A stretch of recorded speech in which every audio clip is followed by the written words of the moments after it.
mohonkan, ya Allah, mohon ya Rabb, ibu saya mengandung saya dalam lelahnya, ya Allah, bertarung dengan kematian, ya Rabb. Ayah saya mencari peluh keringatnya untuk memberikan kebaikan bagi saya saat tumbuh, ya Rabb. Saya mohon kepadamu, ya Allah, berikan kesempatan, ya Allah, agar saya dapat membahagiakan kedua orang tua saya. Mohon, ya Allah, berikan jalan supaya keduanya dapat hidayah. Engkau satukan kami dengan kehendak-Mu di dunia, ya Rabb. Engkau satukan di kami, ya Allah. Engkau tetapkan dia jadi ibu saya, ya Allah. Engkau pilih dia jadi ayah saya, ya Allah. Engkau satukan saat di dunia, ya Allah. Maka mohon, ya Rabb, jangan pisahkan kami saat di akhirat. Ya Allah, satukan kami saat di akhirat seperti Engkau satukan kami saat di dunia. Saya tidak kuat ketika melihat air mata ibunda saya dibawa ke dalam neraka. Saya tidak kuat ketika dipisahkan dengan ayahanda saya, ya Allah. Jika dengan semua usaha saya ini, ya Rabb, saya sudah tahajud, saya sudah membaca Al-Quran, saya sudah memohon putus harapan, tidak juga Engkau kabulkan, maka mohon tunjukkan kepada saya dengan cara apa lagi saya mesti bermohon kepada-Mu. Minta.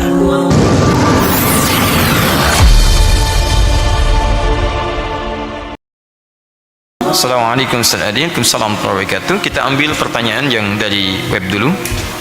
Saya mengenal Islam bukan dari orang tua, karena ibu Kristen Protestan, bapak agnostik. Ya. Agnostik itu apa? Tidak mengenal Tuhan. Baik. Mendekat kepada ateis gitu ya. Bapak agnostik, namun sejak kecil kebetulan lingkungan dan teman-teman main muslim. Tidak ada yang kebetulan di muka bumi ini. Allah sudah mengaturnya dengan kadar yang tepat sesuai dengan kemaslahatan hidup kita. Tidak ada yang kebetulan. Baik.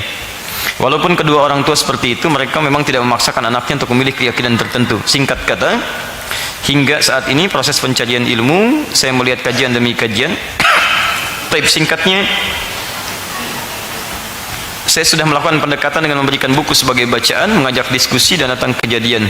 Mohon bimbingan bagaimana caranya menjadikan orang tua saya rindu dan bermimpi bisa ibadah bareng satu keluarga.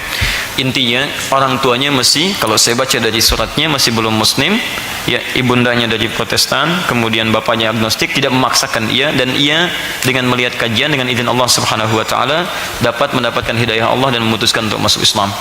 Ya, beliau sudah berusaha untuk menjelaskan pada orang tuanya, lalu bagaimana cara meyakinkan supaya sebelum kiranya wafat salah satunya bisa mendapatkan kenikmatan hidayah. Teman-teman sekalian, kita berdoa bersama-sama pada Allah Subhanahu wa taala, semoga kawan yang bertanya ini diberikan kemudahan oleh Allah Subhanahu wa taala dan mimpinya bisa dikabulkan oleh Allah Subhanahu wa taala dalam pengabulan yang terbaik insyaallah. Baik, yang pertama, Quran surah ke-31 ayat ke-15, posisi paling kiri sebelah atas.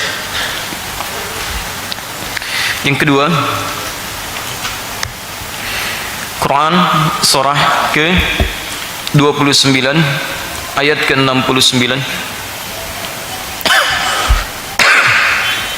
Yang ketiga, Quran surah ke-16 ayat 125. Ayat 125. Baik, kita mulai Quran surah ke-31 ayat ke-15, paling kiri sebelah atas.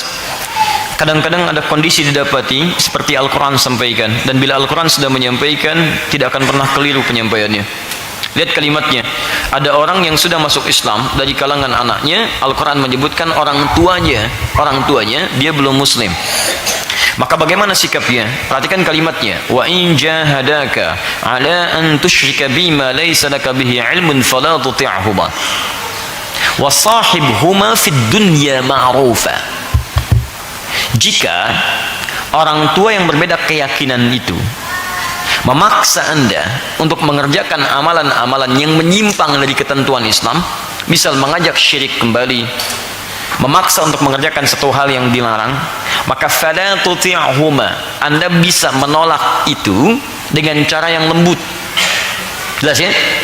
Perhatikan, kalimatnya menggunakan kata ta'ah, padahal biasanya kata ta'at itu hanya ditujukan kepada Allah dan Rasul. Ati'ullaha wa rasul, ati'ullaha wa rasul. Quran surah ke-3 Ali Imran ayat 132. Wa ati'ullaha wa ati'ur rasula, ati'ullah ati'ur rasul. Quran surah ke-4 ayat ke-69. Wa may yuti'illaha wa rasul. Jadi taat selalu disandingkan dengan Allah. Jadi ketika Anda, maaf ya, menghindari segala hal yang menyimpang dari ketentuan Allah, itu sama dengan nilainya, cepatnya Anda merespon meninggalkan itu, nilainya sama dengan cepatnya Anda mengerjakan satu ibadah.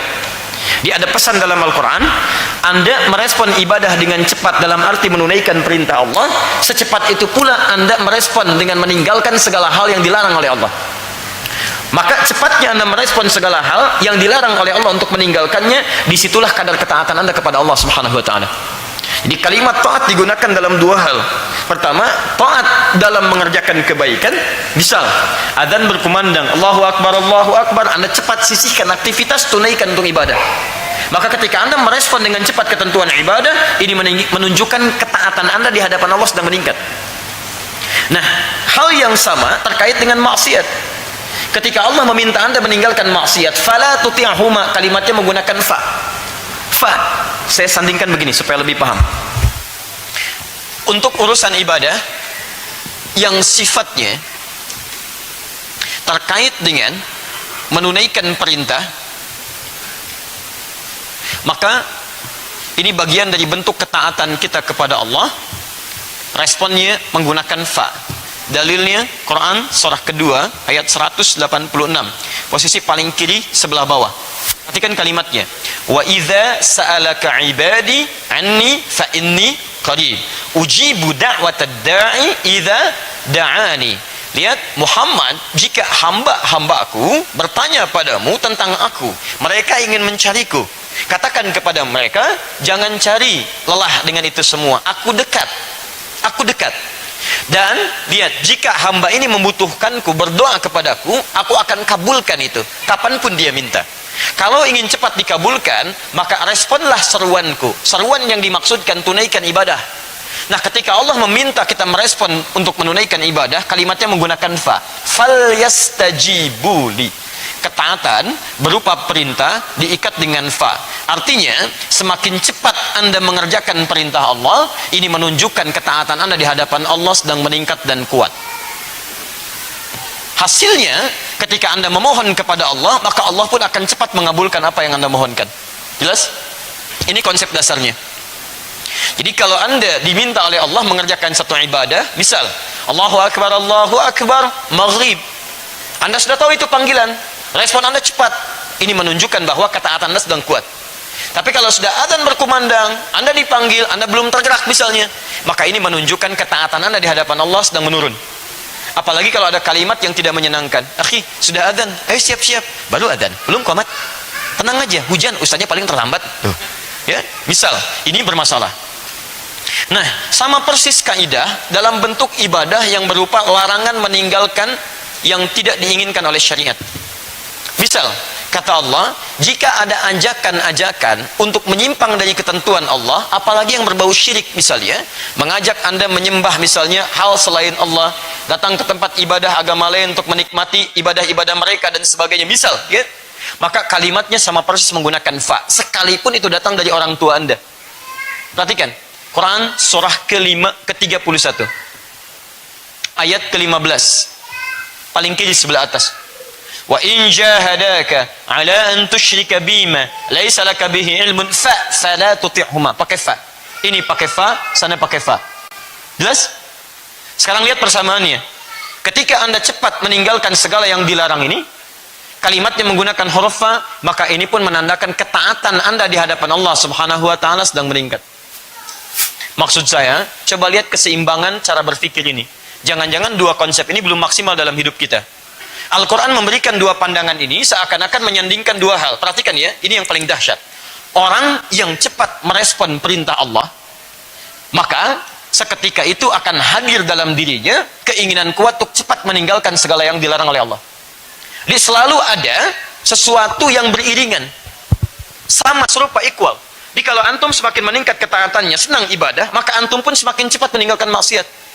Maksud saya, kalau Anda gemar menunaikan ibadah, tapi tingkat meninggalkan maksiat Anda ringan di situ, maka ada yang salah dengan cara ibadah Anda.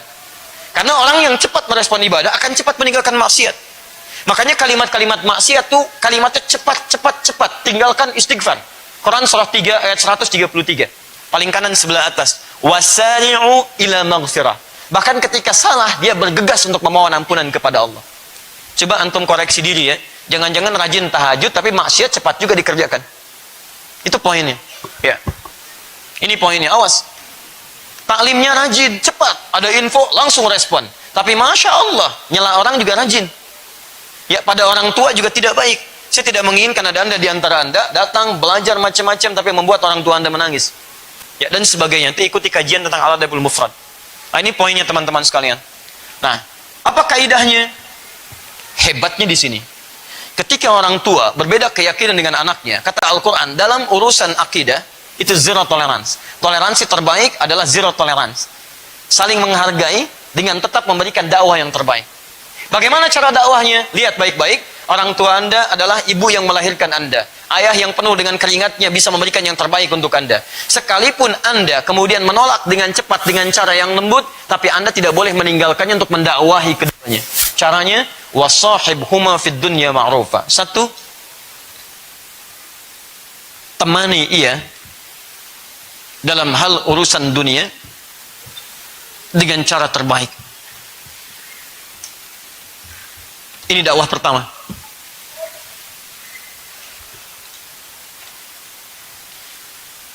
Jadi, dalam urusan dunia yang kita jalani dan kita bermuamalah, kita kemudian berkomunikasi, kita bersinggungan, kita berinteraksi, itu jangan ditinggalkan. Jangan karena anaknya punya keyakinan berbeda, lantas orang tua ditinggalkan misalnya, tidak.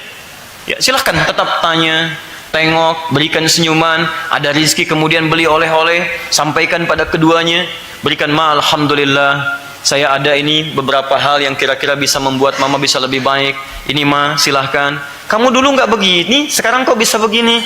Inilah mah yang diajarkan oleh Islam. Islam mengajarkan pada saya untuk bisa membahagiakan orang tua. Islam mengajarkan pada saya sekalipun mama, saya tidak boleh memaksa mama untuk bisa masuk Islam. Tapi Islam mengajarkan pada saya untuk memberikan bakti yang terbaik untuk mama. Saya mohon mah, berikan saya kesempatan untuk memaksimalkan nilai keislaman saya. Nanti turunkan. Begitu kalimat itu mengalir, maka insya Allah hidayah sampai dalam jiwanya. Terus balas. Saya pernah kisahkan di sini, kalau antum masih ingat? Bagaimana bisa ingat kalau saya tidak berikan tanda-tandanya? Ini luar biasa kalau antum ingat. Baik. Dulu ada orang ikut kajian, begitu ikut, bapak ibunya marah-marah. Ya, apa yang merubah kamu begini, katanya kan? Apa yang merubah kamu begini? Tunjukkan siapa orangnya. Kalau perlu bapak yang turun tangan. Masya Allah, kan? Luar biasa. Apa yang terjadi? Begitu datang, kemudian kita, alhamdulillah, qadarullah pas kajian al-adabul mufrad. Di situ kan banyak hadis tentang bakti kepada kedua orang tua. Maka saya sampaikan pada beliau, sudah, tidak perlu berkonfrontasi dengan orang tua. Tunjukkan aja bakti terbaik kepadanya. Ketika membutuhkan sesuatu, berikan yang terbaik. Demi Allah saya katakan, antum akan diberi jalan.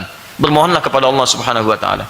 Antum tahu apa yang terjadi setelah peristiwa itu pulang, betul-betul Allah berikan jalan. Ibundanya sakit, Pak. Sakit. Begitu sakit, disinilah kesempatannya. Datang beliau dari kesibukannya, Masya Allah, dibawa ke rumah sakit terbaik, diberikan kendaraan yang terbaik. Dalam kesibukannya ditemani orang tuanya. Sampai ibunya heran berkata, kamu kenapa? Siapa yang mengajarkan kamu begini? Itulah saya belajar untuk memberikan bakti yang terbaik. Ini hasil pelajaran saya. Tiba-tiba bapaknya melihat, bapaknya berubah, ibunya berubah. Intinya apa? Akhirnya kami diundang. Langsung beliaunya, bapaknya, ibunya, istrinya, anaknya, plus cucunya. Hanya ingin menyampaikan kalimat-kalimat yang indah. Masya Allah. Ustaz, mohon maaf, saya tidak tahu kalau anak saya ngaji dengan Ustaz. Kalau tahu, dari sejak lama sih biarkan. Masya Allah, luar biasa. Jadi, satu, tunjukkan bakti yang terbaik. Masuk. Dua, Quran surah 29 ayat 69. Tadi antum ingin menjelaskan, kadang-kadang orang agnostik ya, membutuhkan hal-hal yang penuh dengan logika, diskusi dan sebagainya. Maka caranya, Quran surah 29 ayat 69. Walladzina jahadu fina lanahdiyannahum subulana. Dan orang-orang yang serius menjemput hidayah kami, kami akan tunjukkan jalan-jalan menuju kami. Lihat poinnya. Walladzina jahadu fina lanahdiyannahum subulana. Orang-orang yang serius menjemput hidayah, petunjuk dari kami akan tunjukkan jalan-jalan menuju kami. Jadi sifat hidayah itu bukan ditunggu, tapi dijemput. Itu poinnya. Awas, saya ingin sampaikan kepada antum, saya pernah tegaskan pula di berbagai tempat, tidak ada orang yang tidak mendapat hidayah. Ayat ini jelas mengatakan bahwa Allah berikan hidayah pada setiap kalangan, termasuk Fir'aun sekalipun. Hanya kadang-kadang ketika Allah berikan, ada orang yang tidak mau mengambilnya. Fir'aun dikirim 2 orang nabi, tidak mau mengambilnya. Ada umat diberikan hidayah, tidak mau mengambilnya. Adzan kedengaran oleh telinga, itu hidayah. Apakah setiap orang dengar adzan mau mendengar kalimat Allah bisa masuk Islam? Belum tentu kalau dia tidak mau mengambilnya. Tapi tidak sedikit orang mendengar adzan, penasaran dengan kalimat itu, dia gali sampai menemukan hakikatnya, masuk Islam dia. Ada orang dapat hidayah lewat matanya, lihat orang ke masjid, penasaran, dicari, masuk Islam. Bahkan pernah saya kisahkan, ada mahasiswa lihat tayangan salat Isya, Masya Allah, mengatakan masuk Islam dia. Masuk Islam, lihat tayangan salat Isya di Mekah. Begitu dia lihat, tiba-tiba imamnya takbir, semua bisa rapi. Kata orang ini agama, bukan buatan manusia, tunjukkan pada saya bagaimana caranya masuk Islam. Anda bisa perhatikan, non-muslim lihat orang salat Isya dapat hidayah. Ada orang Islam lihat salat Isya, sudah masuk Isya, belum mau salat juga. Ya, karena ketika ditampakkan dia nggak mau ngambil. Maka dari itu, kepada saudara kita yang ada di sini, coba jangan putus asa untuk berikan jalan kepada kedua orang tua, terus masuk lewat pintu mana saja. Ya, misal, maaf, tadi antum masuk katanya lewat bacaan, lewat kajian. Tidak semua harus masuk lewat pintu-pintu bacaan dan kajian. Ada sementara orang yang jalan masuknya kadang-kadang lewat sisi yang lainnya. Contoh, lewat sisi Quran surah ke-16 ayat 125. Bahwa jika seseorang kemudian bertanya, bagaimana cara saya, ikhtiar saya untuk bisa dengan izin Allah Subhanahu wa taala mengantarkan kedua orang tua mendapatkan hidayah Allah Subhanahu wa taala. Tadi yang pertama, jangan putus menampilkan kebaikan pada orang tua dalam wujud akhlak, sekalipun ada perbedaan dalam keyakinan. Tampilkanlah dakwah lewat akhlak, yang dengan akhlak itu insya Allah ada kemuliaan-kemuliaan bisa diraih umumnya dalam penglihatan orang tua yang bisa melihat perubahan-perubahan kebaikan di kita. Dua, ada isyarat kemudian di dalam Al-Quran surah ke-16 ayat 125. Setelah kita bahas tadi, berikhtiar kuat menjemput hidayah itu, memberikan fasilitas terbaik berdasar keterangan di Quran surah ke-29 ayat ke-69. Walladzina jahadu fina lanahdiyannahum subulana. Dan orang-orang yang mau bekerja keras, berusaha maksimal untuk menggapai hidayah kami tunjukkan jalan-jalan menuju kami. Di antara caranya adalah satu, Quran surah 16 ayat 125. Ud'u ila sabili rabbika bil hikmah. Ajaklah siapapun yang belum mengenal Islam dengan baik, belum sejalan dengan jalan Rabbu, ajak ke jalan Tuhanmu bil hikmah, satu dengan hikmah. Apa itu hikmah? Hikmah itu adalah cara bijak yang sesuai dengan keadaan objeknya. Cara bijak yang sesuai dengan keadaan objeknya. Jadi ada petunjuk di Quran, jika Anda ingin mengajak rahmatullah siapapun ke jalan Allah, lihat dulu kondisi objeknya. Jangan diperlakukan ragam objek dengan cara yang sama. Karena antum tidak mungkin memaksa orang untuk mengenakan satu kaos dengan ukuran kaos yang sama dengan antum. Mungkin bisa berbeda. Ada orang yang mohon maaf, dia tidak butuh dengan manisnya kata-kata. Dia butuh gula yang memang manis. Yang dia butuhkan makanan. Jadi ketika antum datang dengan kalimat-kalimat terindah pun bagi dia enak didengar, tapi tidak mencukupkan kehidupan dia, terpenuhi kebutuhannya. Maka daerah-daerah yang sekiranya butuh bantuan dengan bantuan pangan, dengan bantuan pakaian dan sebagainya, dakwah efektif menggunakan hal-hal yang terkait dengan yang dimaksudkan. Datanglah antum ke sana, bawa pakaian, bawa makanan dan sejenisnya. Makanya Kiai Haji Ahmad Dahlan ketika beliau pendiri Muhammadiyah, mendirikan Muhammadiyah 18 November 1912, ketika menafsirkan surah Al-Ma'un dalam lingkungan sekitaran masyarakat yang fakir, begitu beliau berhenti pada kalimat wa yamna'unal ma'un, itu langsung melepaskan yang terbaik dari dirinya, uangnya dikeluarkan, jubah terbaiknya dikeluarkan, hartanya dikumpulkan, dipraktekkan ayatnya langsung dibagikan pada orang yang membutuhkannya. Yang seperti itu yang dibutuhkan. Antum datang bawa kalimat terbaik, misi yang lain datang membawa Indomie, itu yang jadi masalah. Di antum menyampaikan kalimat, mereka masuk dengan titian yang lainnya. Jadi itu yang dimaksudkan dakwah dengan hikmah. Lihat kondisi objek. Kondisi kedua, kita langsung masukkan dalam kondisi orang tua dimaksud tadi. Pertama, orangnya baik, tidak mencegah saya dari ibadah, seperti keterangan yang dimaksudkan. Hanya kesulitan menerima berbagai argumentasi yang disampaikan. Maka orang-orang yang sulit menerima masukan-masukan, caranya bukan dipaksa mendapatkan informasi.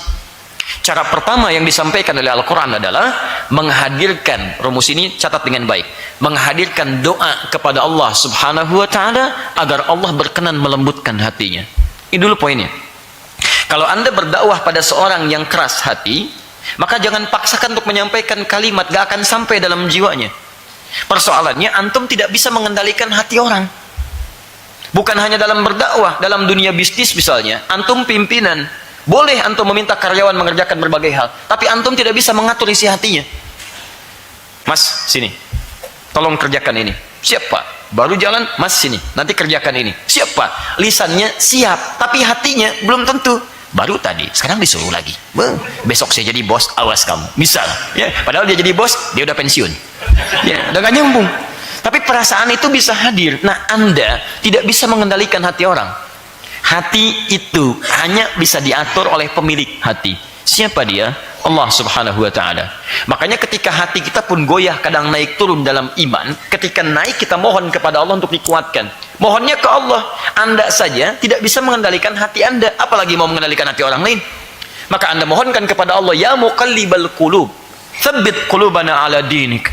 Ya Allah yang menguasai isi hati, kadang sering terbolak-balik, ya Allah, mohon tetapkan dalam ketentuan agamamu.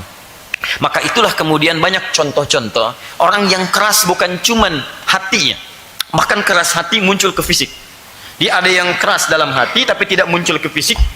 Contoh yang ini, ada yang keras hati muncul ke fisik. Kalau keras hati muncul ke fisik, maka responnya lahir respon-respon negatif. Saya contohkan di masa Nabi SAW. Antum sering dengar tentang sahabat Umar bin Khattab radhiyallahu taala anhu. Ada dakwah, ada macam-macam. Apa respon dari Umar? Pedang. Ayo sini kalau berani. Dan mendeklarasikan diri jadi musuh Nabi SAW. Bagaimana hatinya bisa lembut dan bisa keluar dari kekerasan hati dan fisiknya? Doa. Dalam keheningan Nabi bermohon kepada Allah Subhanahu wa taala agar memberikan petunjuk satu di antara dua Umar. Maka terpilihlah Umar bin Khattab radhiyallahu taala anhu dengan doa Nabi SAW masuk Islam ketika mendengar surat Thaha. Penduduk Taif kerasnya luar biasa. Nabi baru datang, belum menyampaikan kalimat, sudah dilempar. Lempar. Bahkan benteng beliau sahabat Zaid radhiyallahu taala anhu sudah berdarah-darah nih. Ya, Masya Allah. Mundur. Istirahat di bawah naungan pohon. Datang dua malaikat, ya, penjaga bukit, menyampaikan kalimat-kalimat dalam bahasa bima ma'na, mengatakan, ya Muhammad, mud yadaika ila sama. Lihat ya Muhammad sallallahu alaihi wasallam, angkat kedua tanganmu ke langit, mohon kepada Allah supaya kami angkat nih dua bukit untuk menghimpit mereka. Ya, Anda bayangkan, malaikat meminta pada Nabi untuk mohon kepada Allah. Apa jawab Nabi SAW? Nabi menjawab dengan doa. Anda perhatikan kalimatnya. Nabi menjawab dengan doa. La fa innahum qaumun la ya'lamun. Mohon jangan lakukan. Mereka belum tahu saja. Saya bermohon pada Allah Subhanahu wa taala. Nanti kelak di kemudian hari akan ada orang dewasa, anak kecil, pria, perempuan, besar, kecil yang datang dari bumi Taif ini dan mengatakan asyhadu alla ilaha illallah wa asyhadu anna muhammadar rasulullah. Lantas mengucapkanlah kemudian kalimat doa yang sangat indah. Ilahi ila man takilluni a ila qaribin yu'limuni am ila ba'idin yu'dhini fa ana radin ya rabbi ma lam taghdab alayya. Duhai Allah, kemana lagi engkau akan hantarkan aku dalam berdakwah?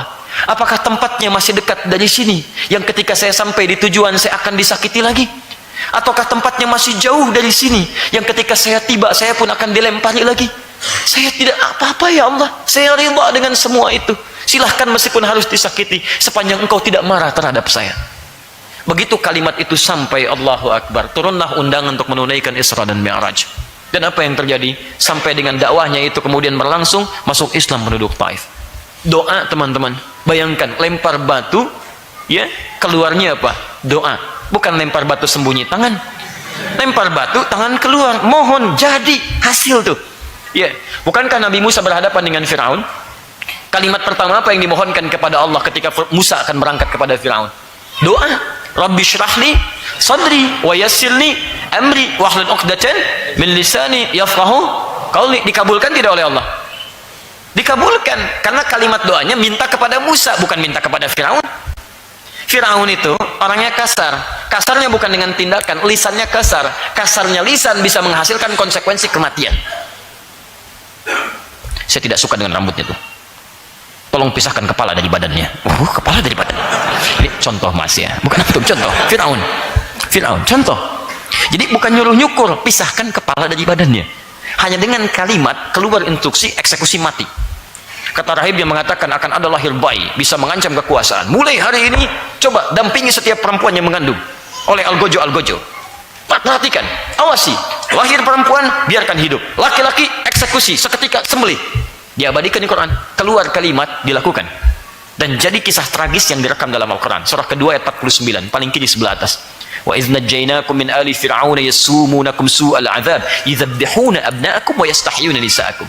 Musa bermohon kepada Allah supaya ketika datang ke Firaun, satu, kalimat-kalimat Musa itu bisa lancar disampaikan karena beliau punya keterbatasan dalam berbicara. Ya, disebut gagap kalimatnya. Tapi Masya Allah, mohon kepada Allah lancar disampaikan. Dua, supaya bisa sabar menerima kalimat-kalimat Firaun. Saat didapatkan kalimat itu, bisa tidak direspon dengan hal yang buruk. Sebab kalau misalnya para nabi tidak memiliki nilai kesabaran ini, maka tidak ada hikmah dakwah untuk di masa depan.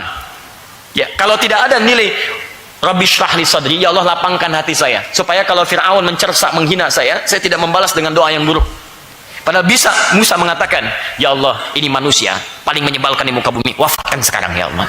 Jadi selesai. Tapi kita tidak punya contoh di masa depan tentang orang yang seperti ini.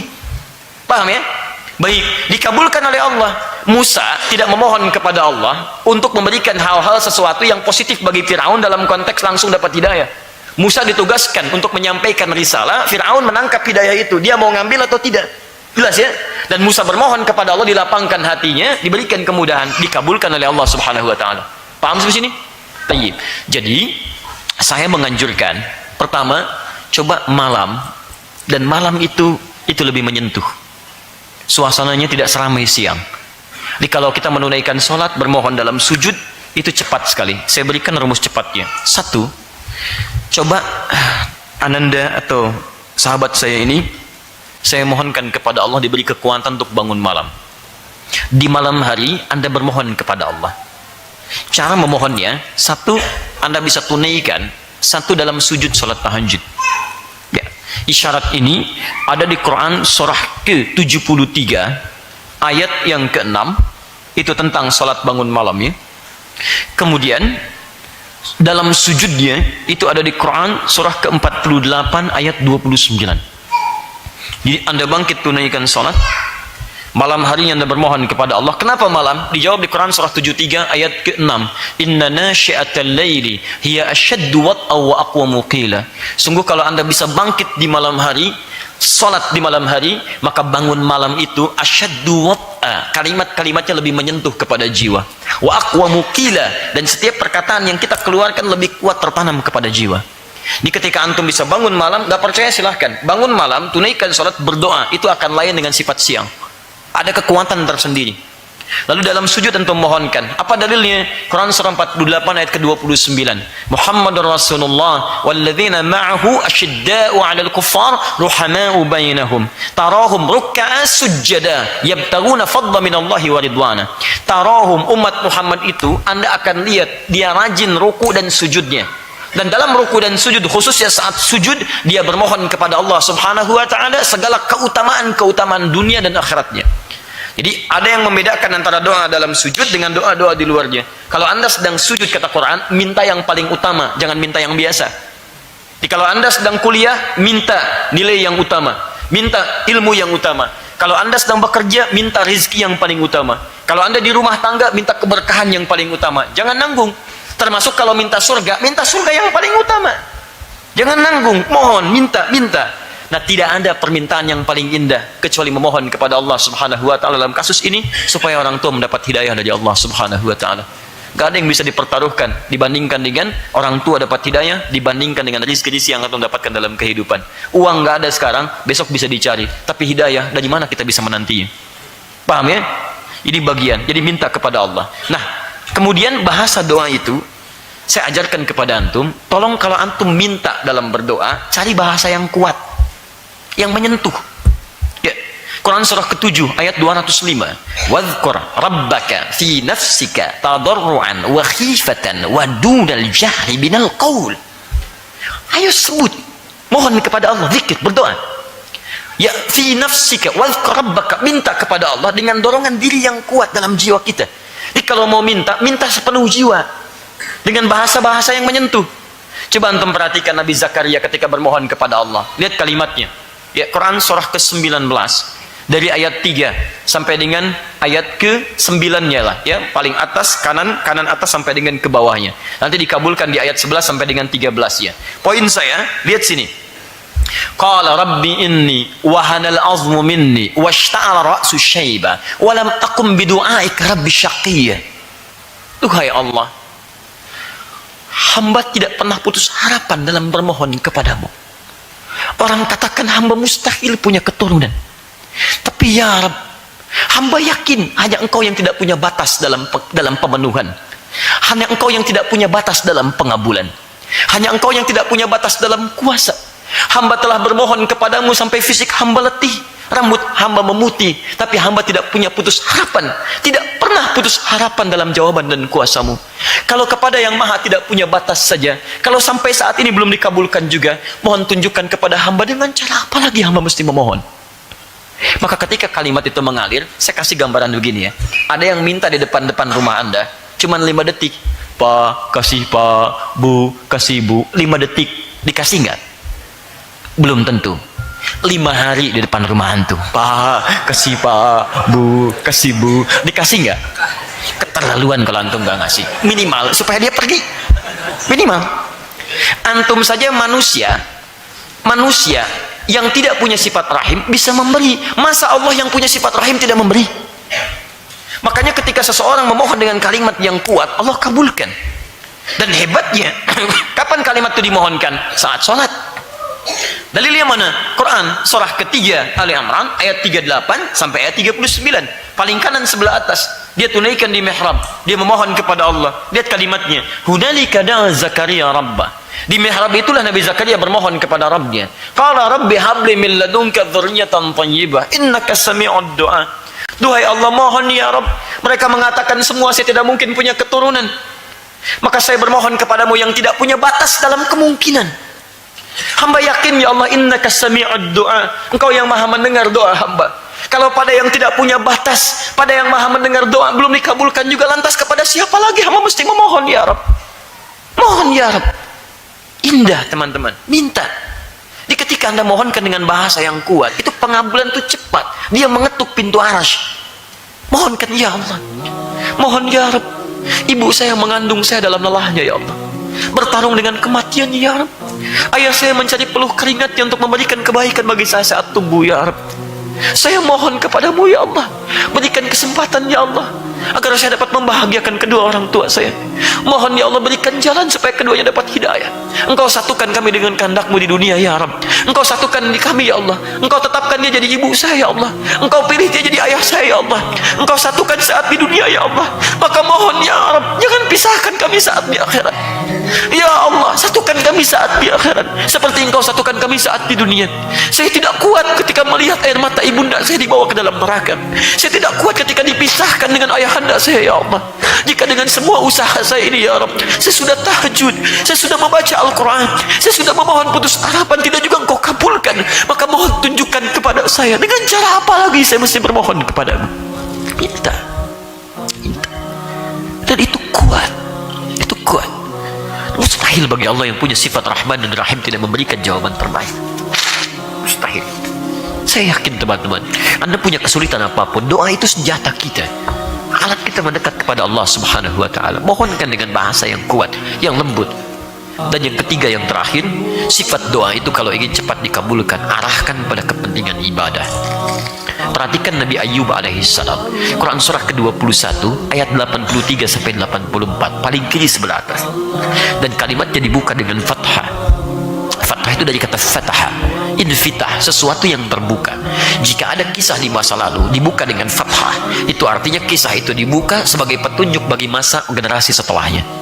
Bisa bagi Allah mengatakan wa ayyubu, tapi di sini Allah memulai dengan fathah wa ayyuba.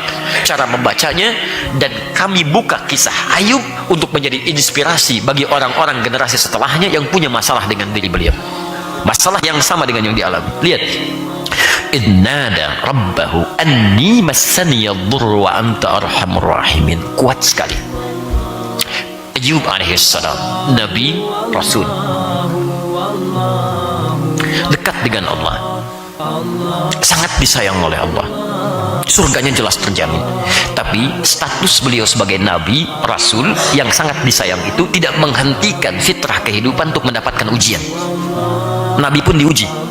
Anda bayangkan, nabi diuji, rasul diuji, yang paling disayang Allah diuji. Anda nabi bukan, rasul bukan, dan belum tentu Allah sayang Anda seperti Allah sayang Nabi Ayub. Terus Anda nggak mau diuji, Anda siapa? Ya. Jelas ya? Jadi ujian itu fitrah dalam kehidupan. Justru Anda harus heran kalau selama hidup Anda nggak diuji. Berarti Anda sedang tidak menjalani kehidupan, cuman Anda merasa hidup. Paham ya? Orang hidup itu pasti dapat ujian. Jadi kalau sehari Anda nggak diuji, berarti Anda harus bertanya, sebetulnya saya masih hidup apa enggak? Jelas ya? Terima kasih yang sebesar-besarnya kepada Antum. Semua yang sudah meluangkan waktu untuk menyimak kajian Ustadz Adi Hidayat di channel ini. Semoga Allah Ta'ala memberi kita semua ilmu yang bermanfaat, amal yang diterima, dan istiqomah di atas kebenaran. Mohon dukungan dan bantuannya, subscribe, like, komen, share. Semoga menjadi amal jariah di akhirat nanti. Terima kasih. Wassalamualaikum warahmatullahi wabarakatuh.